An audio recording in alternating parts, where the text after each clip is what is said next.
কৃষিকাজকে খারাপ মনে করবেন না।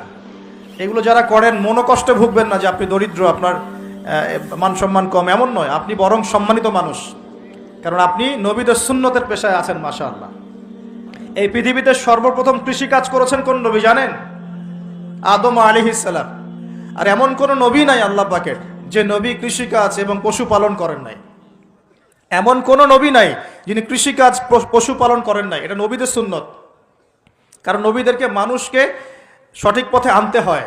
যখন আপনি পশুপালন করবেন, কৃষিকাজ করবেন, তখন কিন্তু আপনার মধ্যে একটা ধৈর্য বাড়বে, মানুষকে নেতৃত্ব দেওয়ার একটা ক্ষমতা তৈরি হবে। তো মুসা আলাইহিস সালামকে আল্লাহ পাক 10 বছর ওই কৃষিকাজ করিয়েছেন, ফার্মে কাজ করিয়েছেন। শোয়েব আলাইহিস সালামের ফার্মে তিনি 10 বছর কাজ করেছেন। কারণ বনু ইসরায়েলের মতো একটা ছিন্ন ভিন্ন জাতিকে তাকে নেতৃত্ব দিতে হতো। আল্লাহ পাক আগে তাকে তৈরি করেছেন। আল্লাহ বলেছেন ওয়াসতানাতুকা লিনাফসি, আমি নিজের জন্য তোমাকে তৈরি করেছি আগে। তো যেটা বলছিলাম, যখন শিরক আর কুফর বাড়তে থাকে একটা জনপদের মধ্যে, তখন আল্লাহর আযাব গজব নামতে থাকে। এই সমস্যাগুলো আমাদের শহরে নাই? শিরক আর কুফরে ভর্তি হচ্ছে না দিন দিন?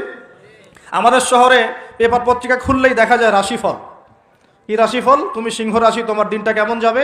তুমি কন্যা রাশি, তোমার দিনটা কেমন যাবে। আর প্রায় মিডিয়াগুলো এগুলো প্রচার করে না?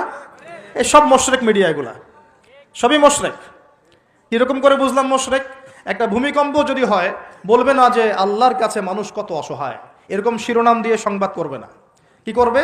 প্রকৃতির কাছে মানুষ কতই না অসহায়। আল্লাহ বললে মৌলবাদী হয়ে যাবেন। আল্লাহ বললে কি হবেন? তখন মৌলবাদী হয়ে যাবেন। প্রকৃতি শব্দ চুজ করে কথা বলুন। প্রকৃতির কাছে আমরা কত অসহায়। কে প্রকৃতি? প্রকৃতি কি, কাকে বলে, কত প্রকার, কি কি সংজ্ঞা দেখ। প্রকৃতি কে? প্রকৃতি কে সৃষ্টি করলো, এটা কত প্রকার, কি কি, কে কে তাকে নিয়ন্ত্রণ করে, এগুলো বলবে না?